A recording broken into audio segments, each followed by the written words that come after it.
Hello বন্ধুরা, কেমন আছো তোমরা সবাই? আশা করছি তোমরা সবাই খুব ভালো আছো। আর আমিও আজকের দিনটায় অনেকটাই ভালো আছি। আর আজকের দিনটা না, আমি অনেক দিন ধরে অনেক অপেক্ষার পর আজকের দিনটা আসছে। আজকের দিনটায় কি সেটা একটু পরে বলছি।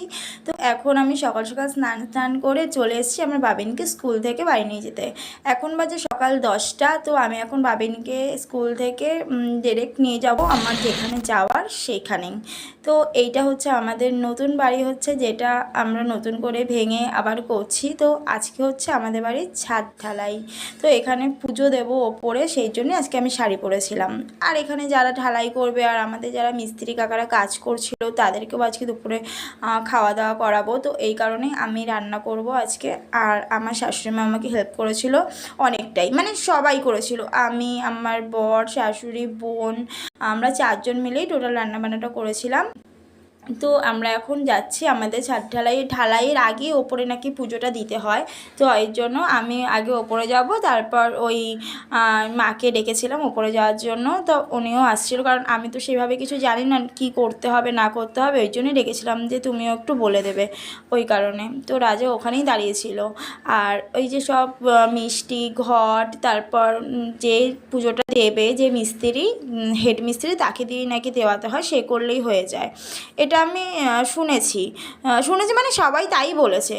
তো সেই কারণে ওই নতুন গামছাটা ওনাকে দিয়ে দিয়েছিলাম আর ওনাকেই বলেছিলাম পুরোটা করতে।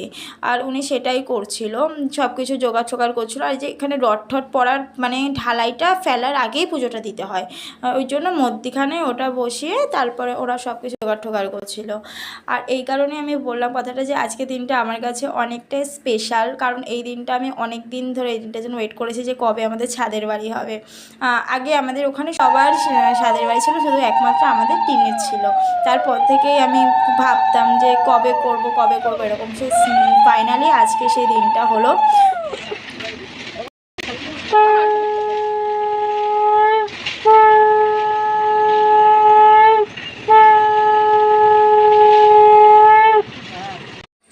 আমরা পুজো টুজো নিয়ে নেমে চলে যাচ্ছি, তখন বাবিন এসছে, ও ওপরে যাবে। তারপর ওকে ওপরে দিয়ে আমরা আবার রান্নার কাছেই চলে যাচ্ছিলাম, যেহেতু দুপুরে অনেকে খাওয়া দাওয়া করবে। তো ওই তাড়াতাড়ি তার আগে রান্নাটা জোগাড় করতে হবে, সেই কারণে। তো আমি একা করিনি, যদিও সব কিছু সবাই মিলে একসাথে হেল্প করেছিল, সবাই মিলে করা হয়েছে, কারোর একার পক্ষে করাটা সম্ভব না। যাই হোক, যেটা মেইন যে কথাটা, আজকে যে দিনটা আমার যে স্বপ্নটা পূরণ হয়েছে, এটার পেছনে অনেকের হাত আছে। অবশ্যই যে কাকু আমাদের এই দায়িত্বে ছিলেন, উনি অনেকটা সাপোর্ট করেছিল। আর তার থেকেও আমার যে একজন সবথেকে যে বড় বন্ধু, তার হাত তো অবশ্যই আছে, কিন্তু তার নামটা আমি এখানে বলতে পারবো না। তো যাই হোক, সেই যদি ভিডিওটা দেখে সে নিশ্চয়ই বুঝতে পারবে আমি তার কথাই বলেছি। সেই যদি আমাদের পেছনে সাপোর্টটা না দিত, আমরা কখনো এতটা এগোতে পারতাম না। আর যদিও সবথেকে বেশি যেটা, সেটা অবশ্যই আমার হাজব্যান্ড তো আছেই, তারপরেও যদি কেউ থেকে থাকে সেটা সে। তো যাই হোক, আজকে বাবু এদিকে চলে এসেছে আমার কাছে একটু আদর খাওয়ার জন্য। আর সবাইকে যাদেরকে ইনভাইট করেছিলাম তারাও এসছে, যেহেতু 2টা বেজেই গিয়েছিলো। তো ওদেরকে খাওয়া দাওয়া করিয়ে তারপরে মিস্ত্রি কাকারা পরে খেতে এসেছিলো, তো সেই শ্যুটটা নেওয়া হয়নি। এটা হচ্ছে পুরো ছাদটা। তো